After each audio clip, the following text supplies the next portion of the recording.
Thank you so much for having me today. So I'm Richie Booker, Head of Diversity and Belonging at Hearst. Some of you on here may also know me as Richie Brave, host of One Extra Talks on BBC One Extra. So I wear two hats. So it's nice to be having a conversation with my other hat on today, because quite often it's radio based. So we're having this conversation with the fantastic Kenya Hunt, one of my favorite people in this industry. And I don't want to do you an injustice, Kenya. So I know that obviously you're Editor-in-Chief of ELLE UK magazine, but you are so much more. So do you want to introduce yourself and give people a bit of context around who you are and why we all love you so much? Richie, thank you so much for inviting me to share space with you here. It's a real honor, and it's been such a privilege to work alongside Richie and get to know him as well. I'm happy to be here to get to know all of you. And so I'm Kenya. I'm almost a year into my role as Editor-in-Chief of ELLE UK. But I started here actually back in 2015, and I've had a bit of a journey here. As some of you can probably guess from my accent, I'm an American, but I've lived in the UK for a very long time at this point. I moved here at the end of 2008. So I feel like I've kind of come of age here professionally. Though I did start my career in New York after school. I followed a very sort of common migration path in that I grew up in the South in Virginia and then just moved up to New York. You know, so many people, start out in smaller towns and then they kind of move to bigger cities. And that's what I did after school. So I started out in media and publishing there, and then made my way over to London. But I've always loved women's media and fashion media specifically. And just growing up, I always wanted to see much more representation than what I was seeing in the images that I grew up with. So it's just a real joy and privilege to be in this position and to be able to create stories and images that resonate with women of all backgrounds. So it's just been a real joy. Thank you, Kenya. And I'm really curious. I mean, I'm sure there are loads of people who would love to be in the position that you're in and do what you do. And I'm wondering if young Kenya, was this the aim of young Kenya, or was there an element of your journey where you were in the right place or at the right time, or you fell into something and realized you loved it? It's funny. I've been thinking about that a lot lately. And it's just because I've been doing like a few little talks with students and graduates, and I often get asked about, exactly that question. And I think my story, in a way, is a little unusual in that growing up, I always loved books and I loved reading my mother's magazines. And so even though like my aspirations would ebb and flow, I can remember a period when I wanted to be a marine biologist, another period when I wanted to be a doctor or a lawyer, that sort of thing. It kind of always gravitated back to writing because I was very bookish growing up. So even at school, when I was like in my first year at university, there'd be moments where I consider other industries, but for the most part, I've always aspired to write and edit for a living, either as an author or as a journalist. So I think my path has been quite linear in that space. And then I got my first internship and just kind of stayed on that path. Whereas I do think there's no right or wrong way to pursue anything. And I think actually there's real value in trying loads of different things and dipping in and out of lots of different spaces. And I have done that. It's just been that my main trajectory has been, within the media space, while at the same time dipping my hands and toes in other areas on the side. So Kenya, when did you make that decision? When did you say, you know what, the media's for me? Because you said marine biologist, you've spoken about maybe being a doctor. There's usually a lot, especially for Black communities, engineers thrown in there, lawyers thrown in there. When did you say, because I mean, historically, let's be real, if you look at the media space and how it's portrayed us, when those platforms haven't always been owned by us or curated by us, when did you decide, that the media space is a space that I am going to take 2 steps into? I'm trying to think. It has to have been when I was a student in university. Although when I was in high school, I remember starting to get involved in like student publications and things like that. And, when you're a teenager, you take part in school programs that get you to start considering different like professional pathways and things like that. But for me, I think it was when I really had my first experience at university as a student, particularly in New York, when I had my first ever internship. That was really quite a transformative period for me, because it was there that I began to meet other young Black journalists. And I also remember being a student at school and reading like Greg Tate, like studying the writing of Greg Tate in school, and just seeing examples of these incredible voices within media. And so then when I went to New York for my first internship, I began to sort of like really see that this is, you know, a viable pathway, that you can take up space in this realm and have a real impact. And so I think I just remember Greg Tate being a really early example of someone who inspired me, just because I loved reading his writing so much. And also he didn't really, he wasn't a conventional journalist. He was a musician.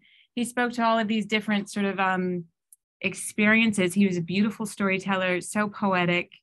And I just liked that he kind of created his own space. Also, I think it helped that I had one of my first internships was at the Village Voice. So I would actually see him. Like I read his writing at school, and then I was an intern and I would see him, and people like Lynn Yeager, who's at Vogue now, and like all these incredible journalists in that building. And it was like an alt weekly. So it was this sort of alternative view of what the media could look like. And I think that really had an early sort of influence on me in how the media could look, because also the Village Voice was a much more inclusive space than what we were used to looking at. Whereas I also remember interviewing at titles like Newsweek and Time and much more sort of conventional legacy media outlets where their newsrooms looked very homogeneous. And so that's also what attracted me to the Village Voice, because I was choosing between those specific outlets that I just mentioned. And I was like, I liked how quirky and different the environment at the Village Voice felt, and how inclusive and creative it was. And so I think seeing those examples, that early experience made me realize, okay, this looks like a lot of fun. I want to try this out. And then I had friends who were like interning at places like Vibe.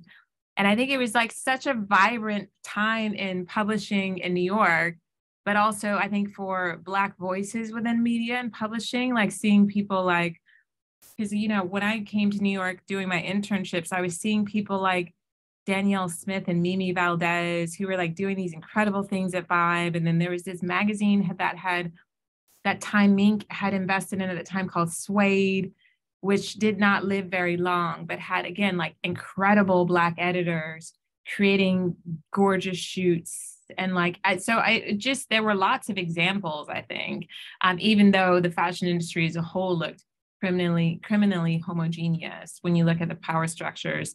But there were many examples, I think, of journalists, you know, Black and brown journalists who had thriving careers and who were making their mark. And I think you've leaned into this in some ways, and thank you for that, Kenya, kind of the reflection on, you know, your journey and your inspirations and seeing other people. And you lightly touched on this, but I'm really curious. I mean, given this is, you know, Black young professionals, and we have really open conversations around how, you know, race has an impact on the ways in which we navigate the working world and society at large. What impact or what place did your Blackness have on your journey? Can you talk to me about how that, you know, shaped your journey, on impacted, whether negatively or positively? It's not loaded here. Really curious to hear how your Blackness played throughout your journey. Well, it played throughout my journey in that, number one, it was a motivating factor. So again, as I said, like, you know, I grew up with, you know, lots of magazines and books on the coffee table and on the bookshelves. So it struck me at a really young age that we had Ebony and Essence. And then on the other side, we had all the fashion titles that we know and love, where I didn't, you know, I saw a lot of women who looked like me in Ebony and Essence. Very rarely saw it in this other group. And so that always struck me. And I think also because, you know, I came up in the States, and, you know, my parents put me in organizations like the NAACP's youth programs, ACT. Like I did lots of iterations of that, where I came up in a community of families who really were very intentional in equipping us, their children, to navigate the world and lead with our Blackness. So I feel like that was always kind of baked into, my upbringing. So I just always valued and celebrated it. Like, who wouldn't want to be Black? Like, who could not, like, how could anyone not recognize that Black women are incredible and beautiful and stylish and the originators of culture? So for me, I always loved it growing up and being surrounded by it. Even if I went to schools where I might have been in classrooms that were predominantly white, I was always a part, like my family network and our friendship network was like a real celebration of Blackness and who we are, who we were, so, and who we are. So when I first began to make my way within the world of media, there was always that early drive in me to, number one, chronicle, report on and speak to and address that number one, that lack of representation of Black women. Like I throughout my entire working life, I've written pieces looking at the dearth of representation, especially specifically around Black women and fashion. So that, for me, there was always that drive to lean into my Blackness and to lead with it and never feel comfortable being the only person on the team, which was often the case during my formative years. Thankfully, that's changed. We've seen a lot of change in that area, though obviously we know there's still a long way to go. And you've spoken about leaning into your Blackness and leading with your Blackness. And I'm really curious because I think when you mentioned Vibe, you mentioned New York, and, I think in spaces that are predominantly Black or largely Black, there is an ease that comes with leading and leaning into groups that look like you. But I'm really curious, when you're in spaces, Elle is an international magazine and you are internationally known. So when it comes to leading with your Blackness and leaning into it in spaces where the majority of people inside the room may not look like you or may not reflect who you are, can you talk to me about what that feels like and what that process looks like for you, and maybe the impact it has on you, Kenya Hunt, the human being?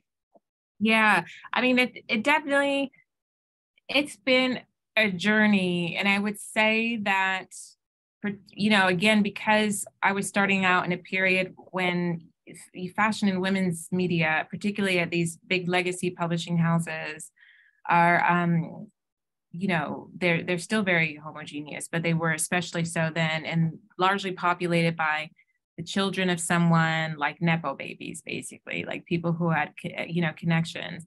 It did create feelings of, there was at first that initial enthusiasm, like I'm here, I'm taking up space, and then you encounter situations that really make it clear to you how different you are or how different people perceive you to be.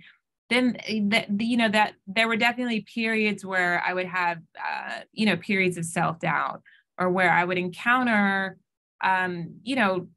overt and also subtle discrimination, or moments where I would feel like I was passed over for something that I knew I was qualified for, to see someone who didn't have as much experience in a certain area promoted above me. There are lots. It's a real journey, because you start to sort of encounter these really frustrating moments. And so again, that's why I think having that sense of community has really been the making of me professionally, because otherwise I think I just probably would have stopped a long time ago. For me, it was like my network of girlfriends we were all in similar positions at similar titles, where we were the only one or the only one of two. We would get together for lunch and dinners. It's like this network, what this network is for so many. Like we created it for ourselves in this very specific sort of microcosm of New York media. And then when I moved here to London, and I thought it was even more homogeneous than before, shockingly so, almost oppressively so. There's no way I would have made it in media here as long as I have if it weren't for the women in my life, like Funmi Feto, who's a dear friend of mine, who many of you will know because she's done such incredible work here championing Black women within the media space for so long. She lives practically down the road from me. She's been a longstanding friend. She's someone I look to. Lots of women, not a whole lot, because there are only but so many of us here, but I have Donna Wallace. I have some really dear friends who we've been friends throughout our journey here. And I think, those relationships have definitely been helpful, because it can be hard, it can be difficult. And I guess my next question is, I mean, I don't want to play down what you've done. And I think so, and congratulations again. I know you're saying nearly a year. So, you know, we're still in the congratulations phase. You've made some very bold changes when you stepped into your role as EIC. You've done some really bold things. And we've seen that with your front covers. I think, you know, we've seen that with your content. We've seen that with the decisions that you made around your contributing editors. You know, you've made space for Black people in this industry, specifically Black women as well, which I think is not often done enough. Can you talk to me about what that's been like, stepping in, looking at something and saying, something needs to change, and I am going to be the person that makes those bold decisions? And I didn't really want to say brave, because I think that can feel a little bit loaded. Yes, exactly. Yeah, you know, but some might argue that it's bold. And again, aware that I'm speaking to a Black woman, so even bold, it has, you know, that kind of bold, brash, kind of like, it does have a certain context to it when those words are used. But I hope you understand what I mean. I know exactly what you mean, yeah. So for me, having spent the bulk of my career having to always make a case for stories that, not always, but oftentimes, like I can remember having to sort of really present a well-crafted argument for the first ever piece I wanted to do around Black Lives Matter, for instance, which wasn't all that long ago. Like, I mean, I've spent my career having to sort of like pitch and make a case for like certain stories. And so when I got this role, I'm like, that I'm ready. Like, let's do this. It's nice to just be able to tell the stories that I've been itching to tell without having to run it up a flagpole. Like, to have that freedom was, you know, it was thrilling. And so fortunately, you know, I think the spirit of ELLE has always been one that has embraced social issues. I mean, even if you look at the archives in France, ELLE has always been one of those titles that's been more vocal around subjects like women's equality and feminism and the pay gap, when you kind of chart its progress, you know, evolution over the years. And so for me, it was really important to take those ideas of like feminism that's always been really core to the story of ELLE and make it intersectional. And so, because, you know, that's always, I mean, it's, to me, that's the only way to really look at womanhood, especially now, but especially with a Black woman at its helm. So I just really wanted to gather together women who I inspire, but also I think women who can really set the tone for this title in this still newish decade. So I thought Lizzo was brilliant because she's a real woman of substance. She's so outspoken. She's a woman of size.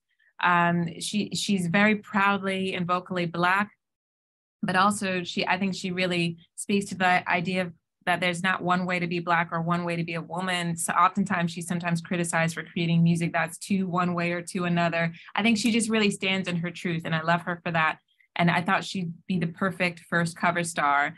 And then inside, I just wanted to have women who I thought, you know, they represented a real sort of mix of lived experience and background. They span like socioeconomic backgrounds, like race, age, and whatnot. So they, you know, we did this package, and, you know, I've always loved Kimberly Crenshaw and what the work that she has done around intersectionality, but also critical race theory, but also she's a woman who's very much at the center of the conversation around race and identity stateside, but across the world. I mean, and so I was like, she's got to be in my first issue. Like, that's really important to me. And then women like Gia Tolentino, who's just an author who I love and respect and admire. And then in terms of other women who I have just observed from a distance, like Aja Barber, who's wonderful and key in the sustainability space. Like, she's been such a really strong vocal advocate for mindful consumption. And then this woman I love, Dr. Awoma, who I saw earlier today, who's just this fantastic skincare doctor and looks great and has a really fascinating and interesting way of dressing. And she's just a real woman of substance. Andrea Emilief, who's a really strong art curator who has some incredible projects coming up going forward. And some of you might have known the work that she's done both in New York and here in London. Nigerian British woman. Then we have Camille Cherrier, who's, you know, an early generation influencer who I just like because of that school. I think she, you know, she has like substance. She adds substance to the way that she talks about fashion. Lynette Nylander, who again is really brilliant in the fashion space. So again, it's a really diverse mix of women, but I wanted to center Black women. I didn't want Black women to be also or like, you know, on the margins. So my first, the second half of the year, which was my first few covers, you can see that it's, you know, it's, I sometimes I worry about describing that run as diverse because I just think it just reflects the readership. Sometimes it gets tricky for me as a Black woman to talk about my work as being like diverse or not diverse. Like it's just the world as I see it. Also, Blackness is my default because that's who I am. So it means something different for me. But I definitely, you know, I have Emma Corrin on the cover now. She's non-binary. This year I'm looking at making sure that we're inclusive in terms of the gender conversation and the spectrum of womanhood and how that looks for female identifying people, as well as things like disability and able-bodiedness. So I'm really trying to explore all of the shades of womanhood and what that looks like. And I've heard what you do. Can you talk to me about the reception? So it's one thing, I guess, you know, us stepping out and creating change and you looking at the industry, making the decisions that you made, or you are currently making actually, because they're definitely not finished. I know that for a fact. What's the reception been like, given you've walked into an industry that's already established and you're carving your place in it? I have to say the reception has been great. You know, people have been really warm and welcoming, and particularly online and social media, because I think that is a community that spans the whole of the UK, but also like other parts of the world. It's been quite heartwarming to see people kind of tune in from various corners of the diaspora as well. So in that way, I do feel really supported and held. Also, I think there are people who've come before me who I definitely must give their flowers. You know, Edward Inningful, I think the work he's done at Vogue has been incredible and has helped, you know, reshape this industry. And then you have wonderful people like Ib Kamara, who's at Dazed, and Lindsay Wagner over at The Cut, and my colleague Samira, who's editor-in-chief of Harper's Bazaar Stateside. So it's nice to be a part of a wave of editors who are coming through. And I think that's also helping, you know, it's helping normalize this idea of Black and brown editors at the helm of these titles.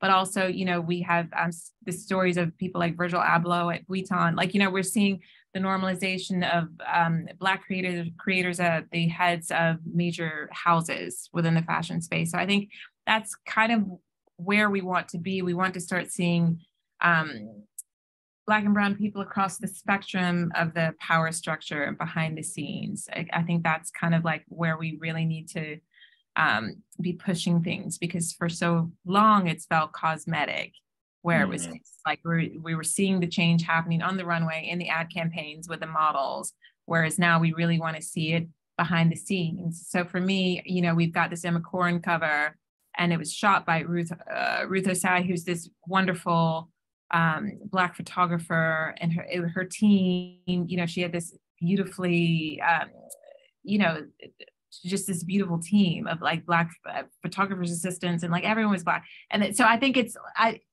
sometimes, like, even if you see one thing on the cover, like I like to make sure that we're really across all sort of levels when it comes to like the story and image creation, because I think it's not just about the image, but it's about who you're creating opportunities for, like getting the work, who's getting to tell these stories.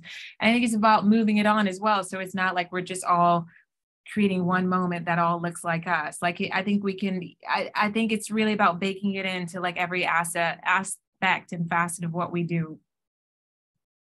And Kenya, you are an author, you are editor-in-chief, mother, like there is so much going on for you, right? And I guess my question is, you know, there's often this thing that we say as Black people, we have to work twice as hard to, you know, get to where we want to go. And I just wonder, as as a woman, and you speak often about platforming Black women, and I think often people don't humanize Black women enough and understand what it takes for a lot of Black women to get to where they are and what they've done. And I guess my question to you, to tap into the emotional side and the humanistic side of you, where do you find time for balance to nurture Kenya Hunt, the woman, as opposed to just Kenya Hunt, the editor-in-chief? Yeah, so I mean, this is something I've been thinking about a lot, particularly heading into this year. And again, I'd say that my network, the women that I have around me in my life, have been hugely helpful there. And I think we help to build each other up because we're all in similar stages in that, like, we have these senior roles and we're juggling lots of responsibility in our working lives, but we also have children and partners and responsibilities there as well. And I think, you know, we had this gathering because we started having these like quarterly, sometimes more frequently than that, gatherings where we just replenish ourselves and like hold each other up. And we had one at the start of the year, and we were just saying, like, you know, there's that phrase, a soft life, that yeah. you're like, we wish that for all, just like, you know, a life of rest, because we love the work that we do, but sometimes I do get exhausted by this idea of Black women being the hard workers, like hard work. Like, say, whether it's like saving the presidential election and putting Biden and Kamala Harris in office, or like being the ones who are like the voice of reason and truth in, you know, one various corner, or like it's escaping me, but that idea of my grandmother used to say this, that thinking of like the Black woman as being like the mule of the world. Mm-hmm. We want to move away from that. Like, I know that these are the things like we talk about a lot. And so we just create these spaces for one another where we can rest, but also just have a key, or have lightness, have joy, like have levity, have softness. Because I do think there tends to be this narrative of Black women as being really hardworking or being hard, or like there are all these different perceptions of us that we're always working against or being confronted with. But sometimes I just wish like a sense of sort of softness. And I don't even know if that's necessary, if I'm phrasing that in the right way, because I think if you take that out of context, that can be a tricky thing to say when you're talking about women, because of the idea of femininity is often linked to softness in a way that's problematic and that can hold us back. But I think when we talk about Black women and our experiences, it means something different. So for me, it's like we juggle a lot of balls. And so I'm really grateful to my friendship network. You know, these are women like my dear sister, Ebele Okobi, who wrote a chapter in my book, and Funmi Fato, who I mentioned before, and a really dear close friend of mine, Sherry. And there's just like a group of us. And then we all have this wonderful coach, Marla, who specializes in coaching Black and brown women in leadership positions, and helping us to sort of navigate these power structures that we do. And she's just been like a transformative figure in my life, particularly in this first year that I've had here at Hearst. Like, I'm so grateful that I've been able to have this time with her for this past year, because she's really helped me navigate this role and feel sane. And she's helped me sort of troubleshoot a lot of things. And so I do think oftentimes as Black women, we have to advocate for ourselves in our working lives. And so it's nice to make sure that you've got a support network around you, whether it's organizations and opportunities like this with BYP. That's really beautiful. Thank you, Kenya. And for those of you who aren't clear on context, let me set that. So I'm head of diversity and belonging at Hearst UK. Hearst UK is the kind of umbrella company that hosts these brands. Kenya works for ELLE UK. So I think some people are like, well, why do you work for Hearst, Richie? And Kenya works for ELLE UK. Like, what is going on here? But yeah, I am here representing Hearst. This is the company that has Harper's Bazaar, ELLE UK, Men's Health. We have 20 brands underneath our umbrella.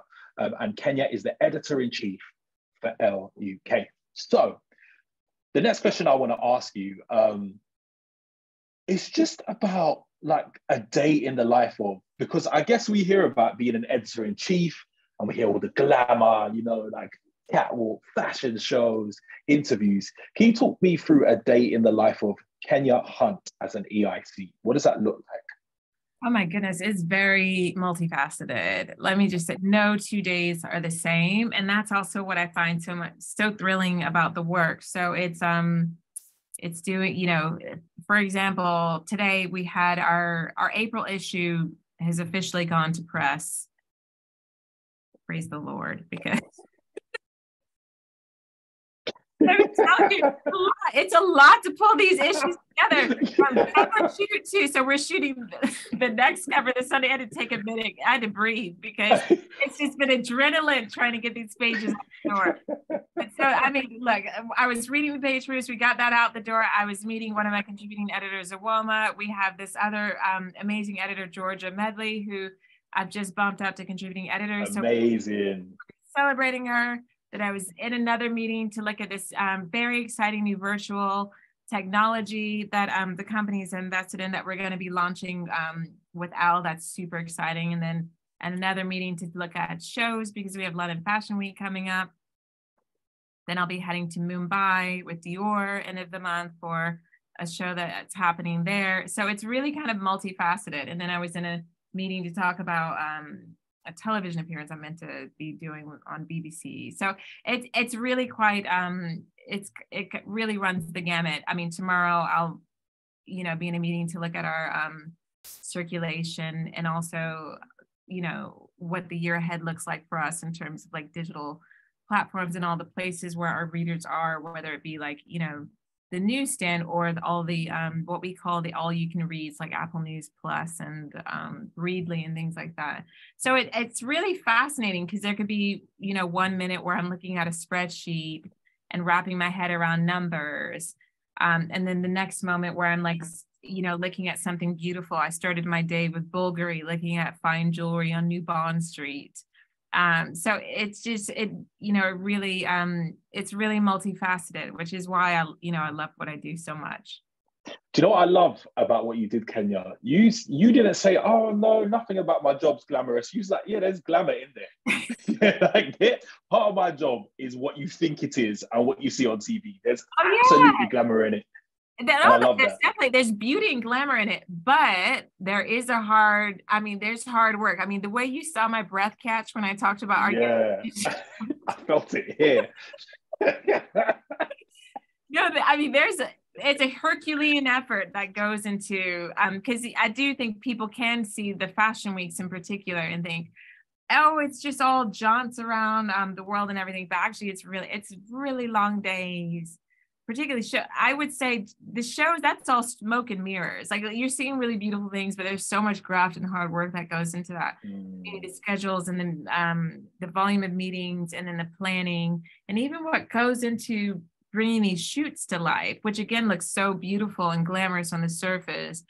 But there's a lot that happens behind the scenes to make those moments happen. But that is the stock and trade of what we do. It's like, it's beauty, it's glamour, it's dreams. But underneath the surface, there's a lot of, work and graft that goes into that. Definitely. I don't think people always realize just how much hard work goes into all of that.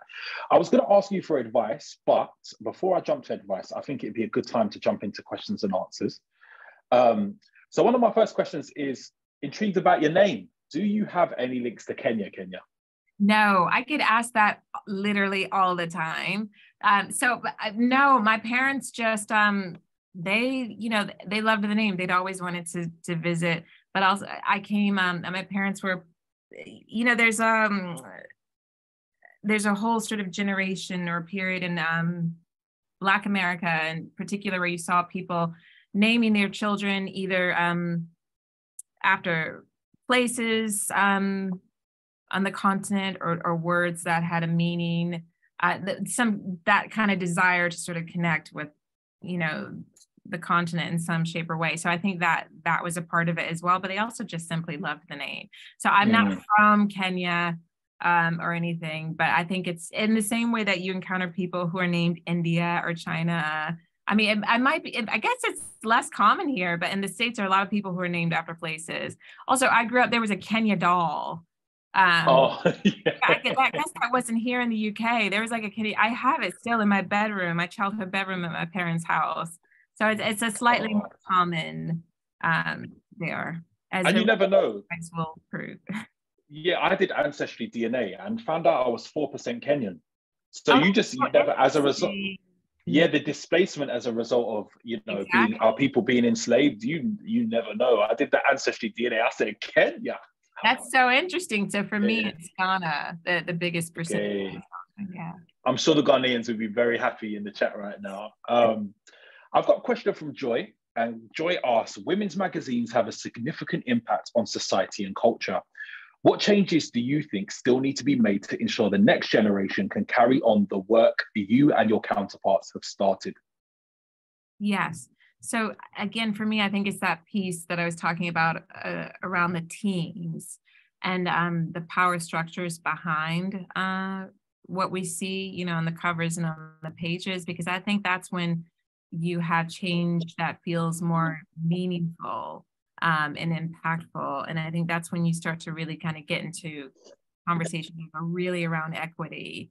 When the people who are making the decisions are representative. But because also I think when that is in place, then the output feels much more authentic and representative of the audience. Because oftentimes you see brands getting into trouble when they try to speak to an audience that they have no experience with or have no one who can speak for on the team. And so I think that is the smartest and the most modern way, but also morally the right way. So I think that's what we want to happen, because oftentimes you see things ebb and flow. I will never forget this piece. Shortly after George Floyd, there were all these various reckonings happening across all these industries, and lots of major outlets like The Guardian and the New York Times started chronicling like the discussions happening in theater or book publishing or the music industry about like why there was this sort of chronic homogeneity in all these different industries. And there was this one piece around book publishing that was talking about the impact Toni Morrison had when she was an editor at, I believe, Random House it was at the time. I can't remember the publisher she worked for, but you could see the tangible influence she had because she created opportunities for all of these authors who came through. So she was there creating opportunities, and that was a period that was famously much more diverse within Black publishing behind the scenes, but also, the publishing industry, book publishing, behind the scenes, but also in terms of its output, like the books that they were publishing, authors like Toni K. Bambara, like there were so many. But then when she left, it dipped, it slid. So that's why it's so important to keep, Beth Ann Hardison always says that, activism has to stay active.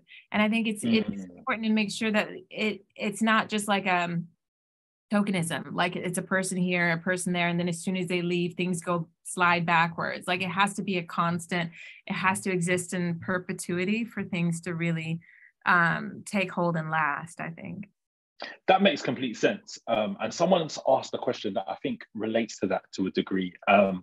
So the question here is, what more do you feel can be done in relation to diversity and inclusion class-wise? So I guess, Blackness cannot be flattened when it comes to class, right? So there are a lot of people from working class backgrounds in Black communities trying to move up into the industry. So what more do you think could be done to open the doors for those people?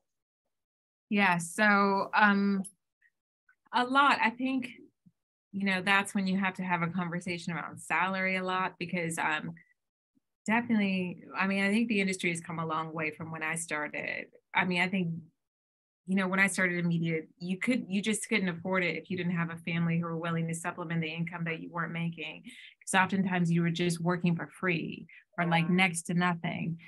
And so I do think we need to, there needs to be some work around making it so that people can afford to take these entry-level jobs, because otherwise you're cutting off an entire segment of society. And then that becomes, that becomes really tricky. There's some in my mentorship initiative where they take the job because they want it, but then they have to have all these other jobs on the side. And even still, they're still struggling. So that it's real. There is a very real class divide there. And what is the name of your mentorship initiative? It's room, and it's very grassroots, and we're kind of at capacity because we only have but so many mentors. And because this has been my first year in the role, it's not slick by any means. It's just like a grassroots support network where I pair mentors with mentees, and it's great because we've had a real nice success story in that we have so many mentees who are now flourishing in their careers at major media outlets, but some of them as designers, like many winning major awards. And amazing. they have, like, so we've had a nice journey there, but it's a very kind of small, sort of family-esque grassroots. That's beautiful. And I think, you know, grassroots, someone who comes from grassroots activism, that's my history. That is the way to directly connect with communities. And one of the answers the earlier question in a lot of ways when it comes to class as well. Grassroots gets into those communities specifically and targets those circles. Deja's asked, where do you see the industry heading and what changes do you predict in the near future? So I want you to get out your fashion crystal ball. What do you see happening in the industry? Where do you see it going? Well, I do think there's, you know, I'm really heartened by what I see happening in the industry. I mean, I know, you know, that we do have a long way to go in many ways, but to stop and reflect on how much has changed, it does make me really happy. You know, the past few fashion weeks that I've gone to, and cities like Paris and Milan, I can't ever recall ever seen as many Black editors representing titles as I have in recent years. And it's just been like a beautiful thing to see. And it's, the sad thing is, it's not even that there are that many of us. It's just that there were so few before. Because the thing is, there are very much still occasions when I go to work dinners or trips or events, and I'll still be like the only person, the only Black woman, or the only non-white person. So we very clearly still have a long way to go, but I'm really heartened by the change that we've seen, because it doesn't feel like just a trend. You know, it definitely feels like a shift that we're seeing happening. So I do think that it is exciting, but obviously, you know, we still see moments when people get it wrong, and it's still hard because I think those, you know, the people who we see breaking through, they don't have the easiest time. Like, it's still not the easiest sort of climate always to exist in, especially now, I think, when things can feel so fraught culturally and politically as well. I think often, like Kimberly Crenshaw was saying, it's like sometimes when there's forward movement, there's backward momentum as well, because you have that resistance. When you encounter progress, there's always going to be resistance, and people are going to have feelings about that as well. But overall, I do think, you know, it's a really thrilling and heartening time, despite how, you know, strange and surreal, you know, things can feel socially and politically on both sides of the Atlantic. Thank you so much for mentioning Kimberly Crenshaw, for people who don't know as well. So Kimberly Crenshaw is a womanist who coins the term intersectionality that you hear used, maybe misused a lot everywhere, but she coined it for a very specific reason. So you're teaching us as well as giving us insights, Kenya. So someone's asked a question here. So Charlene's asked, and I think it's an apt question because we hear about it so often. I mean, that's about imposter syndrome. And I mean, I have my personal views on imposter syndrome, but Charlene's asking, is this something that you've ever had? Yeah, so it's funny, imposter syndrome as a phrase has been coming up a lot in my life recently, because we just did a big talk about it here at Hearst. Yeah. And I have some views about it. And then I just saw the New Yorker just published a big piece about it. So I will speak first as a woman, and then I'll answer that question again as a Black woman. First, I think I find the phrase imposter syndrome grating, because I think it can take like these very sort of real human emotions and pathologize them for women.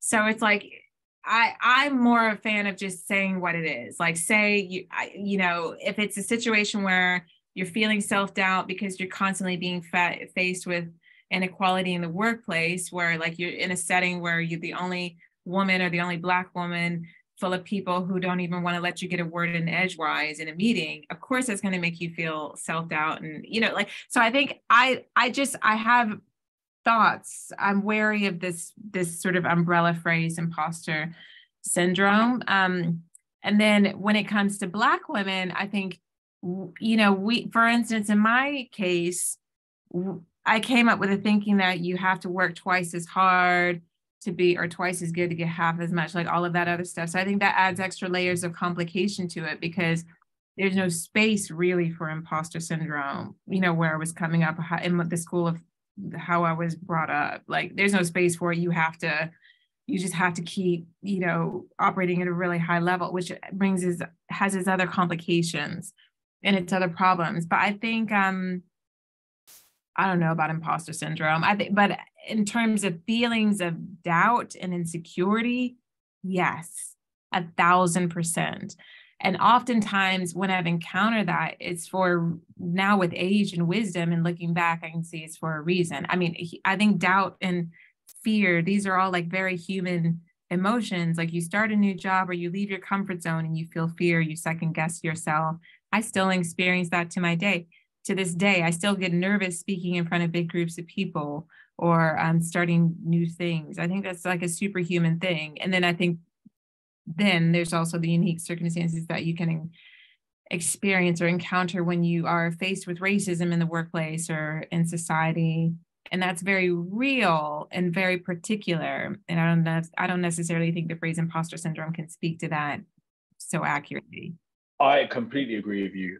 I guess my view, and this is why I feel so strongly about it, imposter syndrome, I think what it can do is leave us with the responsibility to manage a system that directly affects us in the way that we see ourselves. So imposter syndrome quite often, and I think it's important to have language to describe something, but often it's projecting the issue onto us as the problem. Yeah. But actually, if we look at white supremacy, patriarchy, all of those kind of things that exist outside of us and have an impact on the way that we feel about ourselves and how people act in the workplace, they can create something inside of us. So managing it is one thing, but the environment and the system needs to change.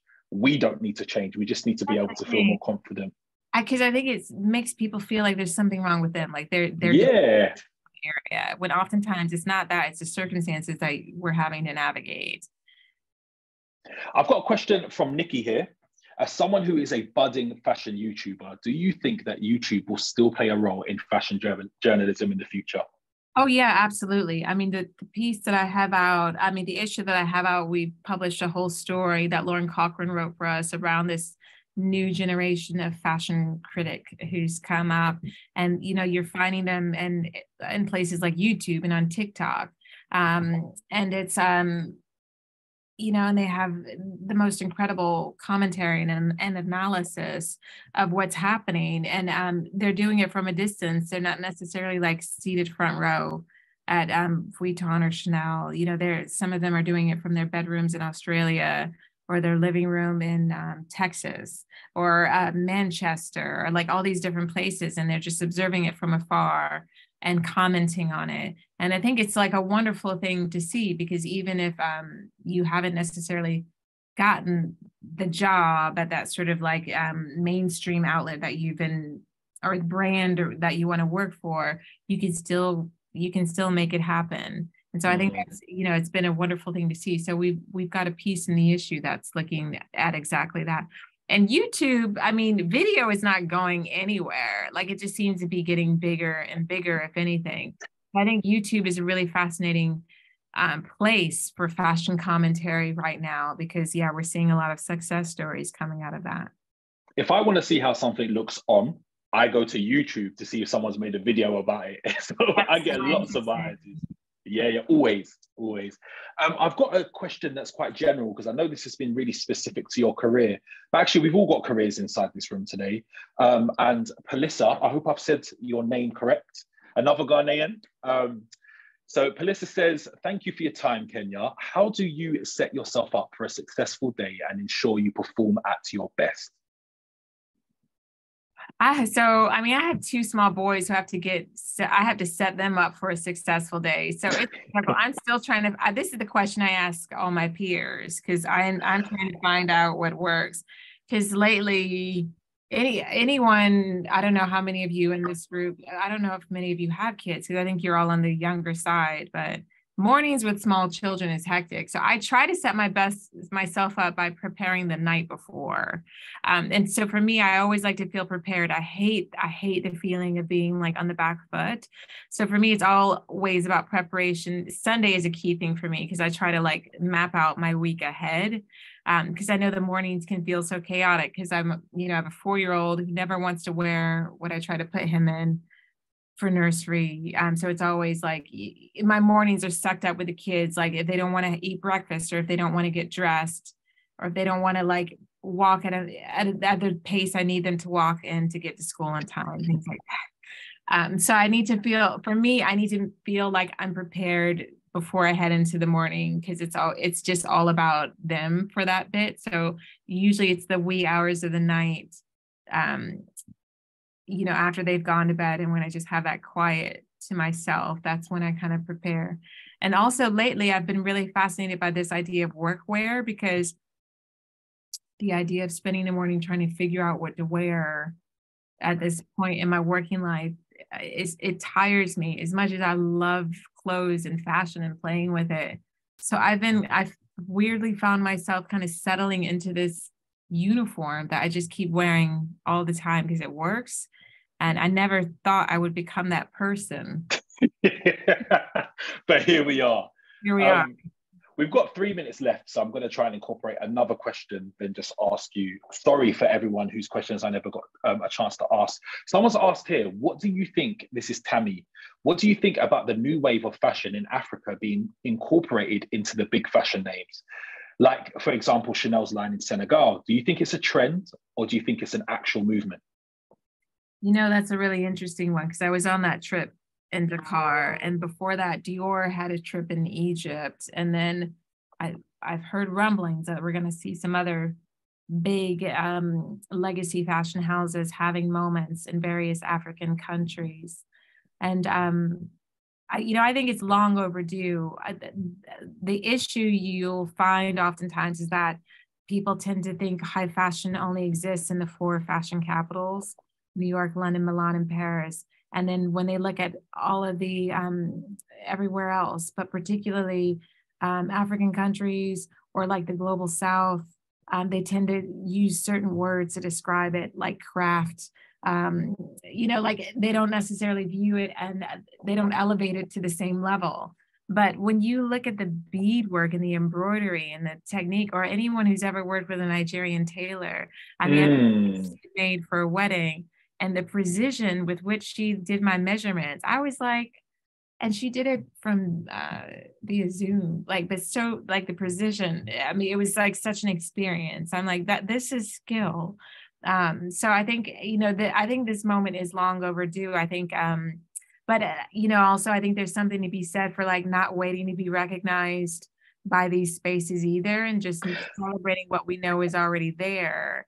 Definitely. So while it's great to see these big luxury houses recognizing the power and the talent that's coming out of Africa, I think that, there's also power in just recognizing that this was already there, regardless of who's seeing it or recognizing it or not, and not necessarily needing that stamp. But I want to sneak this in. We've got about 30 seconds, but this relates to a question that Hannah asked, and was like, what do you make of the news that the only Black designer in Italy Fashion Council quitted Milan Fashion Week? Is that something you've heard about yet? I didn't know. I haven't, because again, I've been in back-to-back meetings today. When did that happen today? And who's the designer? Who was it? Was it Stella Jean? I don't know. It's a question that we've been asked. Okay, really? So I'm going to ask you for one final question, and because we're at 6 o'clock now, but I need this gem from you. What advice would you have for a budding fashion designer, or somebody wanting to get into the fashion industry, whether that's to become an editor-in-chief, whether it's to take pictures, or whether it's to design, model, etc.? Stella is Stella Jean as well. It is Stella. Oh man, I didn't know that. I'm sorry to hear that. I'll have to find out what's happened there. But I know they are planning a really big event. I heard anyway, Stella and Edward Buchanan and a few other, Tamu McPherson, who's a friend of mine. I think they're planning an event there to celebrate Black designers in Milan. I need to find out what's going on there. I hadn't heard that story. It was over a lack of inclusion. That's why Stella quit. Okay. We'll talk offline, I guess. Yeah, 1 minute. But the advice I would give is to not lose sight of selling the clothes, because I think what we've seen happen is we've seen a lot of stories in which we've seen a lot of Black-owned labels, Black designers receive a lot of press very quickly. And this happens regardless of race. Like, you can be that next big thing and get lots of press very quickly, and then the brand just fizzles out very quickly because they can't sustain their business. And so I think oftentimes I encounter young talents and designers who are so focused on wanting press. They're like, how can I get press? Who can write about me? How can I be featured here or there? And I just encourage people to really focus on, number one, their craft, like making sure your clothes really hold up, if that's what it is you want to do. And also making sure that you are selling them. Because ultimately, like, we can put you in Elle, you can get all the press that you want. But if your clothes aren't selling, and this is advice that I was giving people long before a very viral story was published recently about a very specific example of that. But I think it is so important to not lose sight of the importance of the solid business plan and making sure that your business can hold up and stand the test of time. And also, I just would advise people to just go for it. Like, now's the time, and don't really like give in to what you see other people doing, like, just really lean into your creativity. Like, now's your time to just create the thing that you've always wanted to see in the world, and just, and have fun with that, and celebrate that. And because, creativity is really beautiful and joyous thing. And the nice thing is that, we have more channels than ever to put it out there into the world. So I say go forth and blaze a trail, and come back to us at Elle when you've got like a real body of work that you think you want to share with a bigger audience. Kenya, I cannot tell you how much love you are getting in the chat right now. Everyone has absolutely loved this talk. You have been so fantastic to talk to today. Thank you for sharing your time. Thank you for sharing your insights. Thank you for having me. No, it's a pleasure. And if you loved us, come and work at Hearst. Honestly, you'll meet me, you'll meet Kenya. We're all there. We have an amazing time over there. Black young professionals, BYP, do you want to join to close, or are you happy for me to close out? I'm happy to close. I just want to thank you, Kenya, and thank you, Richie, for such an awesome conversation. As you've seen in the chat, there's been a lot of interaction, a lot of questions, and you've really dropped some gems and perspectives, even just about imposter syndrome. That was a really good one for me, your perspective on that. Thank you, everyone, for joining as well. If you have any other questions or any more thoughts, you will be sent a follow-up email, maybe tomorrow at the beginning of the week, just about Hearst and about how you can stay in contact with BYP. Be sure to fill out that survey as you leave, and have a good evening, everybody. Thank you again, Richie. Thank you, Kenya. Have a great one, everyone. Thank you. Great to see you all. Bye. Bye.